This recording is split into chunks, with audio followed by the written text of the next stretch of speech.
The Berenstain Bears get the Gimmies. Have you ever had the Gimmies before? I know I have, but not like that. Let's get reading. Yeah.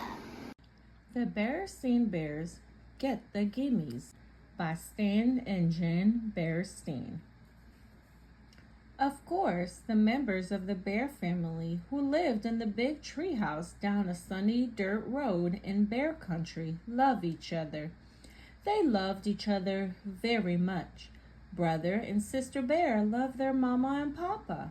Naturally, Mama and Papa Bear loved their cubs, and of course they were nice to them, as nice as they could be. But sometimes they were a little too nice. Sometimes the cubs got too many treats, too many toys, and too many rides on the bucking duck at the mall. Maybe that's why Brother and Sister Bear got the Gimmies. Or maybe it was because there were treats, toys, and fun things to do wherever they looked, at the supermarket, at the mall, on TV, and just about every which where. Maybe that was why they began making a fuss to get what they wanted, especially at the supermarket checkout, where there were always stacks and stacks of candy and other goodies. Now, cubs, Mama Bear said as the family got into the checkout line and she saw that old gimme gleam in their eyes. We can't have a big fuss every time we pass candy. I simply won't stand for it. But Mama, whined Sister, they have gummy gumballs, my favorite, and chewy choppers, my favorite, whined Brother. Now hush, said Mama. I simply won't listen to another word. That's when Papa Bear smiled and said, Now, Mama, you're only young once, and handed the cubs their favorite treats. It's only too true, said Mama, as they were leaving the supermarket, that you're only young once. But that's all the more reason to learn proper behavior while you're still young, and I certainly think... Look, look, shouted Sister, a new ride! Hey, a bucking frog, shouted Brother. That looks even better than the bucking duck. May we ride it, please? May we, please? Now, Papa had just brought them treats, and he thought that was enough for one day. But the cubs made such a fuss that he signed, dug into his pockets, and put some money in the slot. Papa looked at Mama and shrugged. Cubs will be cubs, he said. It may be true that cubs will be cubs, said Mama as they walked across the parking lot to their car. But that's no excuse for jumping up and down and making a scene every time they see something they want. Look, look, shouted the cubs once again. Little rubber cats that stick out their tongue when you squeeze them. Cubs, said Mama, that will be quite enough. I don't want to hear another word. Oh, please, they shouted. May we have them? Please, please, please. Papa decided it was time to put a stop to all the fussing. Stop that fussing, he said in his loudest Papa Bear voice. But they were making such a commotion they didn't even hear him. Sister was jumping up and down so hard that she fell over backward and started kicking her feet in the air. Please, please, shouted the cubs so loudly that the whole parking lot took notice. Said embarrassed Papa to the toy seller. 2 of those rubber pussycats, please. The rubber pussycats not only stuck out their tongues when you squeezed them, they went squeak, squeak as well, and they squeaked all the way home. Mama was quite annoyed by the time they got back to the treehouse, but Papa was so angry he could hardly speak. It wasn't until the cubs had gone about their business and Mama had made a pot of tea that Papa's voice came back loud and clear. Of all the outrageous, disgraceful, embarrassing behavior I've ever seen, he roared. That selfish, greedy performance by our cubs was the worst. Brother and sister have the worst case of the galloping, greedy Gimmies I've ever seen. Yes, said Mama calmly, sipping her tea.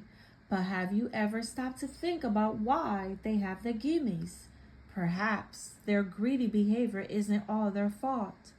Perhaps it's partly our fault for giving in every time they make a fuss. Papa listened quietly. Perhaps so, he said. It's up to us, she continued, to explain things to them, to help them understand why it's important not to be greedy. Then Papa called the cubs in for a talking to. He told them why it wasn't a good idea to be selfish and greedy and want everything in sight. Selfish, greedy cubs, he explained, can never be happy because you just can't have everything you want all the time. Life isn't like that. Do you understand? Oh, yes, Papa, we understand, they said. He talked to them about counting their blessings, which meant enjoying the things they had instead of forever wanting more and more and more. Does that make sense to you, he asked. Oh, yes, Papa, they said. It makes lots of sense. That's when the cub heard the sound of a familiar car door. It was Grizzly, Gramps, and Gran come to call. Brother and sister ran to open the front door, and as Gramps and Gran came up the stairs, they made the biggest fuss yet. What you bring me? They screamed. What you bring me? What you bring me? That did it. Up to your room, roared Papa. Up to your room and no TV or treats for a week, for a month, for a year. The cubs knew this wasn't the time to argue. They scurried up the stairs and into their room. We seem to have come at a bad time, said Gran. What about these things we brought with us? Asked Gramps. A puzzle for brother and a top for sister. Your presents will have to wait, Gramps, answered Mama. I'm afraid brother and sister have a bad case of the Gimmies. The galloping, greedy Gimmies, added Papa. The worst curse I've ever seen. The cubs opened their door a crack to listen. The worst case, you say, said Gramps, looking Papa in the eye. Seems to me you were quite a Gimme cub yourself when you were little. Brother and sister sneaked to the top of the stairs so they could hear better. I was, said Papa. Of course, we didn't have malls or supermarkets back then, but there was an old roughy grizzly general store, wonderful place, sold just about everything, honey cakes, licorice sticks, molasses apples, and all sorts of toys and novelties. Did you ever have the Gimmies? Did you ever? You wanted everything in sight, downright embarrassing. Why, it got so bad we couldn't go there anymore.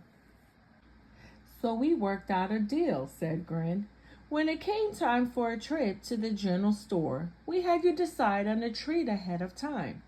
It could be a sweet, a toy, or a book, and that was it for the day.